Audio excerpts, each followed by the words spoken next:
Gelê hevara. Ez ê niha ji stran ki bixwînim. Piranî we ev stran berê bi Tirkî guhdarî kiribû. Lê ev stran bi salan e dorê Dêrsimê tê gotin. Bi Tirkî Munzûr libû, em dibêjin ji Munzûr. Ji Munzûr teyrek rabû reşêlî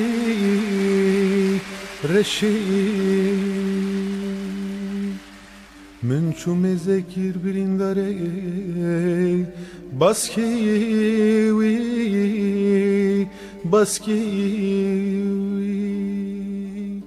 ah kirîvo diyarê ji çayê Dêrsimê Xezalî ah kirîvo ev çend rojanê çîrvana lê daye birîndarê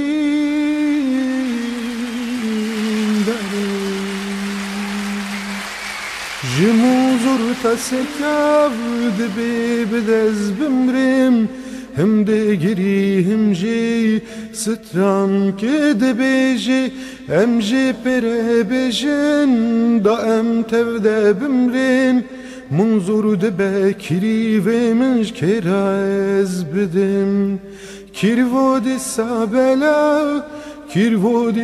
bela ciya girtmiş duman riyam bu tarî kirvo dîsa bela ciya girtmiş duman riyam bu tarî.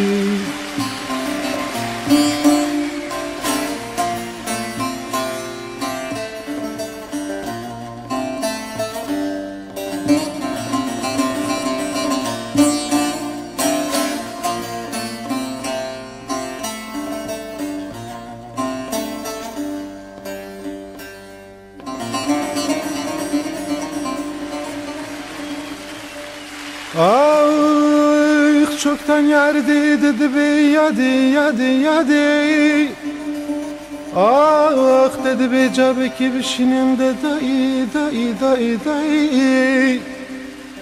ah dedi zebizverim berbiçi yaherim ah kirivon zanım tu kederi ah kirivo here çağırda da kubzanım tu ederi ah kirivo dereşke ben elin gittim aç bikim ji Munzûr ta sekav dibê bi dez bimrim hem de girî him jî stran kê dibêjî em jê pêre bêjin da em tev de bimrên Munzûr dibe kirîvê min ji kêra ez bidim kirvo dîsa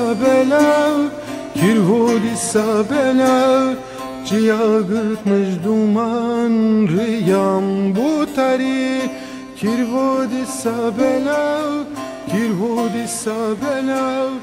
ciya girtmiş duman riyam bu tarî.